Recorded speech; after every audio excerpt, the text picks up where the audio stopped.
kehidupan. Ketika kita bicara pentingnya fikih, ada takbir, ada keterangan al-faqih wahidan mutawarri'an asyaddu ala syaitani min alfi ibadatin. Satu orang yang belajar ilmu fikih, terus mengamalkan ilmunya secara fikih, maka itu lebih ditakuti oleh setan, ya, artinya lebih punya keutamaan dibanding 1000 orang yang ahli ibadah tapi tidak paham fikih.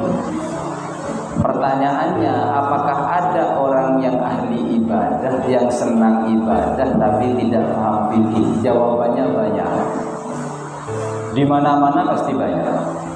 Karena orang itu ternyata memahami agama itu hanya ya sekedar sholat saja.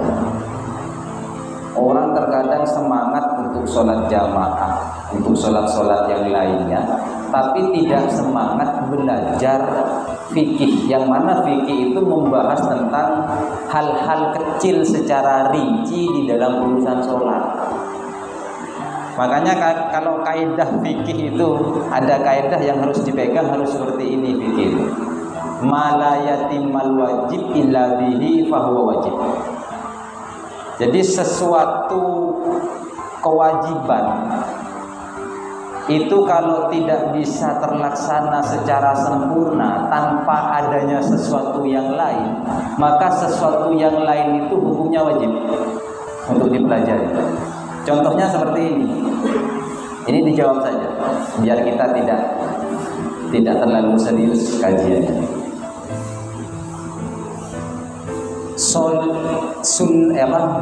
Wudu itu hukumnya apa?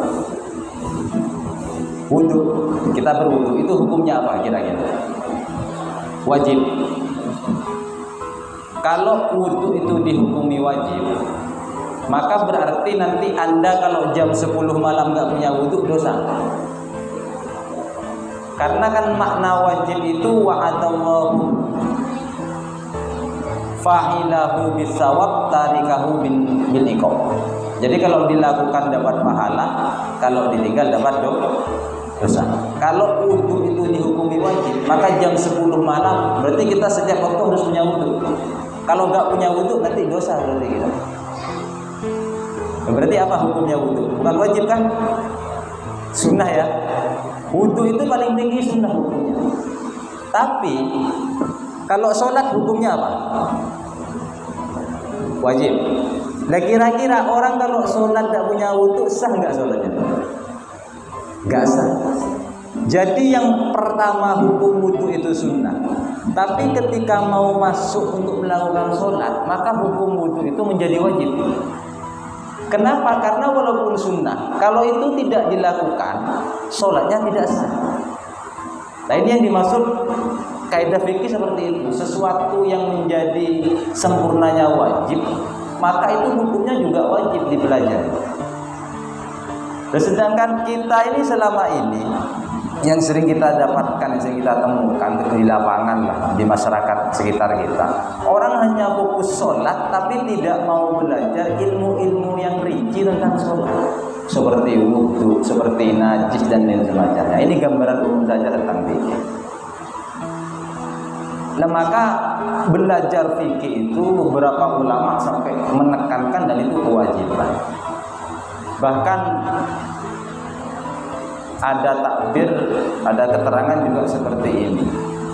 Man tafaqqaha wa lam tasawwafa faqad tafassaqa. Orang yang senang belajar fikih tapi tidak senang belajar tasawuf, itu tafassak, fasik, kurang baik saja. Tapi sebaliknya, ketika orang mantasawwafa falam tafaqqaha faqad tazandaq. Tapi kalau orang terlalu serius belajar tasawuf tapi tidak mau belajar tentang fikih, maka tazandaq, bisa kafir kata para ulama. Nah, maka ini ya kita Ya mudah-mudahan kita terus diberikan semangat oleh Allah untuk belajar fikih. Dan bapak-bapak yang saya hormati, ketika dimanapun saya kalau ngisi kajian-kajian begitu fikih maupun yang lainnya, saya memang tidak bisa lepas dari yang namanya kitab. Jadi harus bawa kitab.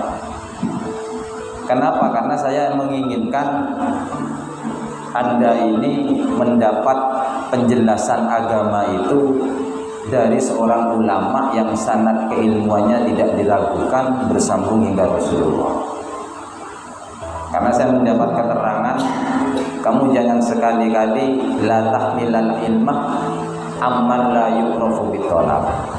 Kamu jangan sekali-kali mendapat, apalagi urusan agama, belajar kepada seseorang yang tidak jelas sanad keilmuannya. Karena kalau ada orang yang tidak jelas sanad keilmuannya, terus kita belajar kepada orang itu, kata para ulama, fahuwa syai'u syaitan, itu sama dengan halnya belajar kepada setan. Sanad keilmuan itu rentetan, rantai atau transmisi keilmuan. Seperti contoh, saya punya guru namanya Ki Abdul Waris Ilyas. Terus guru yang paling tua saya itu Ki Muhammad Ilyas. Itu terus ketemu semua gurunya. Dan alhamdulillah kalau saya sendiri masih hafal sampai sekarang sanad keilmuan saya. Jadi ini biar sekedar penguat saja. Dan rata-rata guru-guru saya itu sanad keilmuannya yang bersambung kepada Hadratus Syekh Hasyim Asy'ari. Karena saya punya guru Mas Agung juga Pak Imam, guru yang sepuh yang tua itu namanya Ki Muhammad Ilyas. Beliau itu murid langsung dari Ki Hasyim Asy'ari. Sedangkan Ki Hasyim Asy'ari kan punya guru Ki Mahfud. Ki Mahfud itu punya guru lagi namanya Ki Nawawi. Ki Nawawi punya guru lagi, salah satu gurunya ya, punya guru lagi namanya Syekh Ahmad Khotib Sambas dari Kalimantan Barat. Syekh Ahmad Khotib Sambas berguru kepada Syekh Zaini. Syekh Zaini berguru kepada Syekh Abdullah Dasuki. Syekh Dasuki bergurunya kepada Ibrahim Al-Baijuri. Ibrahim Al-Baijuri bergurunya kepada Abdullah Sanusi.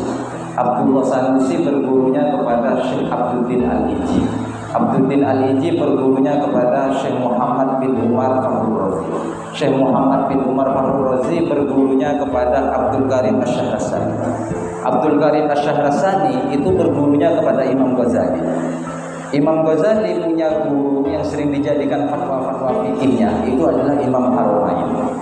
Terus Imam Haramain berguru kepada Abu Bakar Al-Baqilani. Abu Bakar Al-Baqilani berguru kepada Abdullah Al-Bahili. Abdullah Al-Bahili berguru kepada Abu Hasan Al-Asy'ari, pencetus akidah Ahlussunnah wal Jamaah. Abu Hasan Al-Asy'ari berguru kepada Abu Ali. Abu Ali berguru kepada Abu Hashim Al-Jubai. Abu Hashim Al-Jubai bergurunya kepada Abu Hudain Al-Allaf. Abu Hudain Al-Allaf bergurunya kepada Ibrahim An-Nadham. Ibrahim An-Nadham bergurunya kepada Amr bin Ubaid. Amr bin Ubaid bergurunya kepada Wasil bin Atha. Wasil bin Atha bergurunya kepada Muhammad bin Ali, putranya Sayyidina Ali. Sayyidina Ali ini kan menikah dengan Sayyidah Fatimah, punya anak Hasan Husain. Wafat Sayyidah Fatimah, Sayyidina Ali menikah lagi dengan Khawlah binta Ja'far, punya anak namanya Muhammad bin Ali ini yang mewarisi keilmuannya Sayyidina Ali. Nah, jadi yang jelas Muhammad bin Ali bergurunya kepada Sayyidina Ali, Sayyidina Ali bergurunya kepada Rasulullah SAW. Nah itu dimaksud dengan sanad keilmuan. Untuk dalam hal konteks belajar tentang ilmu agama, maka jangan sampai terputus kata para ulama. Kembali lagi kepada pembahasan fikih, maka ini pentingnya kita kenapa kok harus banyak belajar fikih, karena ternyata banyak kasus-kasus yang harus diselesaikan oleh fikih yang bisa menjawab. Seperti contoh kasus kurban, karena saya diminta untuk pembahasan malam hari ini kan fokus kepada kurban. Kalau kurban itu kan yang normal, yang kita ketahui selama ini itu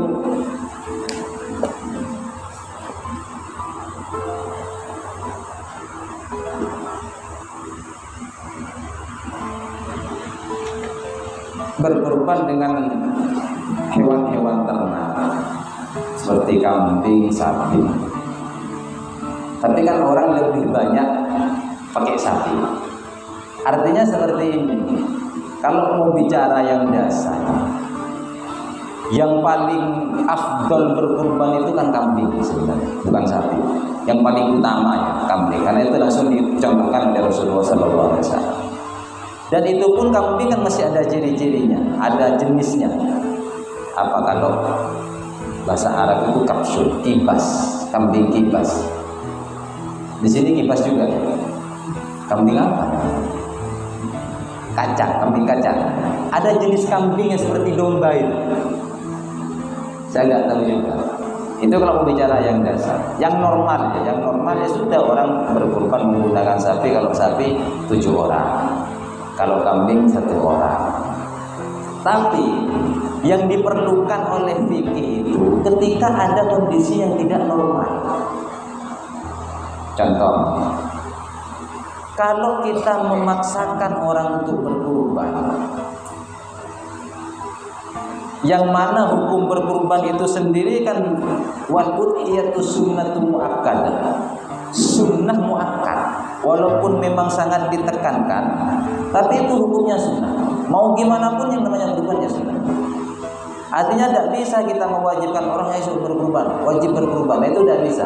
Karena sekali hukum sunnah itu digantikan dianggap wajib, maka ini kalau kata ulama tauhid aujaba malam yajib ini itu bisa menjadi dzamban fadlan ayyakuna kufra. Nanti akan bisa menimbulkan ini akan berakibat dosa besar. Atau bisa bahkan wayakuna kufra, bisa menjadi kafir. Jadi kalau sesuatu yang sunnah itu jangan diwajib-wajibkan. Ini bahasa fikih memang seperti itu. Penting kita fikih biar kita tahu mana yang wajib, mana yang sunnah. Dan tidak boleh kesunahan itu sampai mengalahkan yang wajib. Nah, terkait dengan kurban, itu hukum dasarnya hanya sunnah muakkad, hanya sunnah yang ditekankan. Dan itu sifatnya, ruang cakupannya ya, ruang lingkupnya kesunahan berkurban itu sunnah kifayah. Artinya dalam satu keluarga tidak perlu suami istri itu berkurban semua. Karena saya sering juga dapatkan suami istri berkurban semua, itu tidak perlu. Kenapa? Karena kifayah bentuknya, sama seperti fardu kifayah. Ini kurban itu sunnah kifayah. Jadi kalau dalam keluarga satu kakak ada 5 orang, satu saja yang bapak kepala keluarga saja berkurban, itu sudah dihukumi berkurban semua. Tahun kemarin itu saya dapat data di masjid, pernah saya lihat data di masjid itu ada satu keluarga, suami, istri, anak berkurban semua. Bukan masalah tidak membolehkan, tapi kan mending digunakan untuk yang lainnya. Karena bab suami berkurban saja semuanya sudah kena. Itu ruang lingkup cakupannya berkurban. Nah, terus ini saya bicara kasus-kasus saja. Karena kalau yang normal saya yakin bapak-bapak semua sudah paham kalau normalnya, kalau kurban ini. Jadi saya cerita kasus-kasus saja yang memang harus dijawab oleh fikih. Terus ada lagi beberapa orang tanya, bagaimana kalau kurban untuk orang yang meninggal? Dan ini biasa terjadi di masyarakat di mana. Maka ada beberapa pendapat, ada yang tidak membolehkan berkurban untuk orang yang sudah meninggal, kecuali memang ada wasiat. Nah, terus ada wasiat seumpamanya saya kalau meninggal sebelum Idul Adha, tolong saya dikurbankan. Nah, itu wajib, itu boleh. Ada yang tidak membolehkan kecuali memang ada wasiat. Dan terus ada yang membolehkan, tapi itu nanti akan dihukumi sedekah biasa, tidak sebagai kurban, sedekah biasa karena untuk orang yang meninggal. Nah, artinya seperti ini, kita jangan memaksakan untuk itu. Kalau hanya untuk kita berkurban untuk orang yang meninggal, tapi tidak ada wasiat, dan itu nanti akan dihukumi sedekah biasa. Kan mending bersedekah di luar momentum kurban. Jadi mending kurban itu yang hidup saja. Ini kasus-kasus yang pertama. Dan terus kasus yang kedua, kalau syarat, nah ini sudah masuk kepada syaratnya. Wajud fiha, diperbolehkan berkurban itu kan ad-du'ni, domba, terus minal ma'zib, kambing. Di fikih itu membedakan antara domba dengan kambing. Ya kalau di sini kata saya itu kalau yang kambing yang mirip domba itu yang bulunya tebal. Kalau di kampung saya itu dibilang kambing kibas atau kambing kacang, seperti domba. Nah, terus wal idili wal baqari, unta dan sapi. Kalau unta gak mungkin ya, kita gak ada masih yang kurban unta dan sapi. Wa tujzi'ul badana an sab'atin wal baqaru an sab'atin wasyatu an walidin. Kalau sapi itu bisa dipakai untuk 7 orang dengan iuran. Kalau kambing hanya bisa untuk 1 orang. Tapi ini saran saya, kembali kepada keutamaan kurban. Kalau orang patungan kurban itu kan harganya bisa sampai per orang. Kalau sapi itu sekitar 2.300.000. Nah, kira-kira kalau uang segitu itu dapat enggak kalau dibuat beli kambing? Dapat enggak? Kira-kira harganya dapat. Nah, maka kalau seharga 2.300.000 itu boleh dapat kalau dibeli kambing, mending bukan pakai kambing. Jadi bukan masalah gagah tidaknya, karena bentuk kurban ini bentuknya privasi, harus pribadi. Yang utama ya, ini bicara keutamaan dulu. Jadi masih lebih utama berkurban pakai kambing dibanding memaksakan harus pakai sapi. Itu yang pertama. Tapi kenyataannya tidak seperti itu. Kita umumnya memang orang patungan beli sapi kurban. Dan terus kondisi syarat-syarat hewan itu yang diperbolehkan untuk dikurban itu aura'u bayyinu auruha. Yang tidak boleh ya, yang tidak boleh la tujzi'u fi dhahaya, yang tidak boleh dijadikan hewan kurban itu aura'u bayyinu auruha, yang jelas buta matanya hewan itu buta dan itu jelas. Terus wal arja'ul bayyinu arjuha, kakinya pincang, cacat, ada cacatan, pincang. Wal maridatu bayyinu marduha, jelas berpenyakit, sakit, penyakitan, tidak sehat.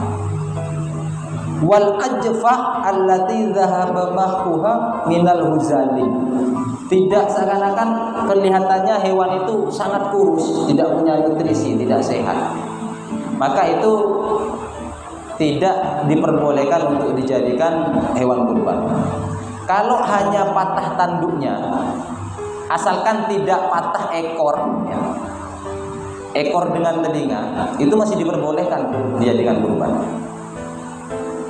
Yang nggak boleh itu kalau telinga itu patah atau putus atau ekornya yang putus, itu tidak boleh dijadikan hewan kurban. Kalau hanya tanduk, di sini diperbolehkan wa maksul korni, wa yudsiul khosni, wa maksul korni. Kalau hanya patah tanduk itu diperbolehkan. Ini yang normal.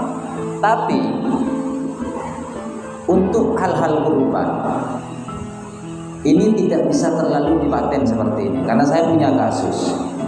Ada yang pernah tanya kepada saya, teman sendiri, Mas, saya kan ngadakan di masjid, ngadakan kurban. Terus ada datang orang bawa sapi 2. Jadi 1 orang 1, 1 orang 1. Jadi 2 orang bawa sapi ke masjid itu untuk berkurban. Tapi ternyata sapinya itu kalau secara normal itu tidak masuk kategori berkurban, ada kecacatan sapinya. Loh, sedangkan orangnya ini jauh datangnya. Gimana ini? Apa saya harus tolak? Kalau saya harus tolak, bahasa seperti apa yang sekiranya tidak menyakitkan untuk menjaga perasaannya orang yang sedang bawa sapi untuk berkurban? Hanya saya tanya, kamu kenal tidak orang itu? Tidak kenal. Tahu tidak rumahnya di mana? Tidak tahu juga. Karena dia itu bukan jamaah di masjid itu, tiba-tiba datang bawa sapi dua orang. Akhirnya saya bilang, sudah diambil saja, dipotong saja, kata saya. Loh, ini kan tidak masuk pada syarat sahnya kurban. Akhirnya saya beri solusi secara fikih. Sudah kamu potong saja. Walaupun itu nanti tidak masuk pada kategori kurban, itu akan menjadi sedekahnya orang itu. Dan daripada kamu menolak tapi bikin perasaan, atau nanti ketika ditolak orang itu justru merasa kecewa dan tidak punya solusi lain, maka fikih harus menjawab di sini. Hanya saya jawab, sudah potong saja. Tapi saya jelaskan, tapi nanti itu gak termasuk hitungan kurban, kata saya. Tapi tetap nanti akan menjadi sedekah bagi orang yang sudah berniat berkurban. Lalu bagaimana niat kurbannya nanti? Apakah dosa? Tidak, karena kurban itu sunnah. Artinya orang itu sudah mau berniat kurban, tapi karena kondisi sapinya itu tidak sesuai, maka ketika itu disembelih, itu tidak akan menjadi kurban, tapi akan tetap menjadi sedekah. Lalu bagaimana niat kurbannya? Tidak dosa, karena kurban juga sunnah. Makanya saya jawab seperti itu, karena saya teringat dengan pendapatnya Ibnu Abbas. Ini mungkin jarang orang menyampaikan, tapi harus saya sampaikan karena ini fikih. Ibnu Abbas itu bahkan membolehkan kurban pakai ayam. Ibnu Abbas. Dan ini tidak ada ulama yang berani bantah. Kata Ibnu Abbas, udhiyah itu, berkurban itu, iraqatud dami walau min dajajati, mengalirkan darah walaupun dari ayam. Ini pendapatnya Ibnu Abbas. Tapi ini perlu saya jelaskan secara detail. Kenapa Ibnu Abbas membolehkan berkurban pakai ayam? Ini ulama berpendapat, nanti kalau memang benar-benar tidak mampu ya, hanya beli sapi ikut iuran sapi tidak mampu, beli kambing tidak mampu, punyanya uang hanya 100.000, untuk meramaikan momentum kurban, sudah kurban pakai ayam, kata Ibnu Abbas. Tapi disembelih sendiri, tapi jangan dikasih ke masjid, Pak. Kalau ayam itu nggak bisa dibagi-bagi, soalnya kalau ayam dimakan sendiri. Jadi disembelih sendiri, dimakan sendiri. Apakah itu nanti akan menyalahi fikih? Tidak. Karena ternyata kenapa kok diperbolehkan berkurban pakai ayam? Walaupun tidak dapat pahalanya kurban, tapi minimal mendapatkan pahalanya hari tasyrik. Nah, itu yang penting. Makanya kalau hari tasyrik itu kan 3 hari setelah Idul Adha, 11, 12, 13 itu hari tasyrik. Kenapa kok bisa seperti itu? Alasannya karena hari tasyrik ini punya keutamaan luar biasa, dan keutamaannya itu hanya makan-makan, Pak. Makanya Nabi ketika ditanya apa hari tasyrik itu ya Rasulullah menjawab, hari tasyrik itu ayyamun aklin wa syurbin, enggak ada, hari makan-makan saja. Makanya kita kan dilarang berpuasa di hari tasyrik. Salah satu waktu yang diharamkan puasa kan hari tasyrik, karena memang itu hari makan-makan. Makanya Ibnu Abbas, nah ini ulama-ulama kita ya, fikih itu, kalau kamu berkurban tidak mampu, daripada tidak mendapatkan pahalanya Idul Adha, Idul Kurban, maka kamu sembelih ayam saja, tapi jangan beli. Artinya jangan beli dagingnya. Karena keutamaan tasyrik itu iraqatud damin, mengalirkan darah, jadi menyembelih. Jadi Masjid An-Nur kalau tidak mampu berkurban sapi atau kambing, ada uang 150, beli ayam, disembelih, dimakan sendiri. Ya kalau ayam jangan dipasrahkan ke takmir masjid. Habiskan energi saja kan, dagingnya juga sedikit. Maka di situ juga Anda akan mendapatkan pahalanya hari tasyrik. Karena kita tidak bisa kita ini secara potong ayam. Lah Mas Nardi potong ayam kan? Kalau nggak mau kurban sapi dengan kambing. Tapi ya potong sendiri, makan sendiri. Jangan dipasrahkan ke takmir masjid An-Nur. Hanya 2 orang yang dapat kebahagiaan itu nanti. Karena kalau kita memaksakan total itu tidak bisa. Saya jamin tidak bisa. Dan nyatanya sekarang itu tidak ada praktek yang memang sesuai dengan Rasulullah kurban. Coba seperti ini aja lah. Kita ini biasa kurban pakai sapi, padahal Rasulullah itu prakteknya pakai domba, pakai kambing. Ini sudah gak sesuai dengan Rasulullah, gak total maksudnya. Terus yang kedua, hari tasyrik itu daging kurban itu Pak. Maka kalau di fikih itu termasuk di Bughyatul Mustarsyidin. Saya salah satu kitab fikih yang saya senangi itu Bughyatul Mustarsyidin. Kenapa? Karena Bughyatul Mustarsyidin itu kitab fikih yang memuat fatwanya 5 ulama ahli fikih. Salah satu dari 5 orang itu bernama Sayyid Alwi bin Saqaf. Siapa Sayyid Alwi bin Saqaf? Kakeknya guru tua. Jadi guru tua itu kan namanya Sayyid Idrus bin Salim bin Alwi bin Saqaf. Jadi Bughyatul Mustarsyidin itu fatwanya kakeknya guru. Makanya saya senang ketika sampai di Palu, saya senang baca-baca Bughyatul Mustarsyidin. Dan di Bughyatul Mustarsyidin itu praktek kurban ini kalau ingin benar, litasrikin nas lahumal udahi wa fiha wa huwa taqdiduha wa nasharuha fi syamsi. Jadi praktek kurban itu daging itu dijemur, di dendeng istilahnya, di dendeng, ditaruh di suatu alat untuk dihampar, itu baru dijemur tasyrik. Tasyrik itu kan memanggang ya, menjemur daging ke sinar matahari. Nah, selama ini Anda kalau menerima daging kurban dijemur apa masuk kulkas? Masuk kulkas. Artinya tidak bisa kita praktek secara total, itu tidak bisa. Maka kalau ini tidak bisa, jangan dipaksakan.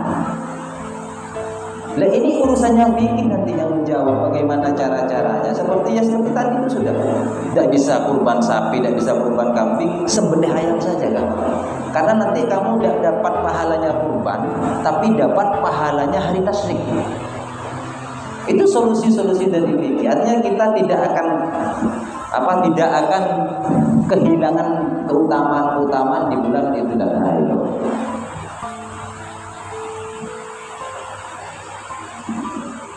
Nah untuk penyembelihan itu waktunya ya min waktu sholat id dimulai dari setelah sholat Idul Adha ila ghurubi syamsi min akhiri ayyami tasyrik, sampai tenggelamnya matahari di akhir hari tasyrik. Berarti tanggal 13 sebelum maghrib itu sudah selesai penyembelihan kurban. Tapi itu keutamaannya.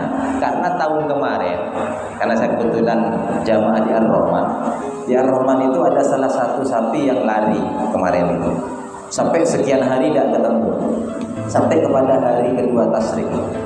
Terus ada yang tanya, gimana nanti Gus kalau nggak ketemu sampai nggak ketemu sapinya? Sudah, kalau nggak ketemu gimana? Jangan ganti rugi, nggak usah. Nanti pahalanya tetap sudah. Karena kan ini dianggap musibah kan. Nah, terus kalau seandainya ketemu di hari keempat yang sudah bukan masuk hari tasyrik, itu ada yang tanya seperti itu. Nanti gimana itu? Apakah akan tetap disembelih? Apa akan dikembalikan ke orangnya? Loh, tetap disembelih kan ada. Walaupun hari keempat, hari kelima tetap sembelih saja.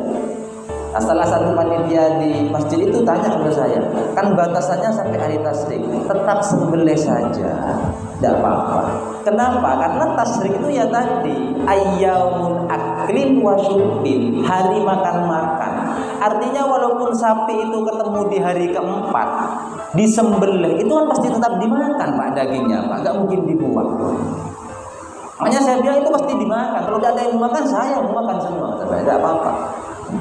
Nah, jadi kasus-kasus seperti ini tidak boleh kaku kita menghadapi.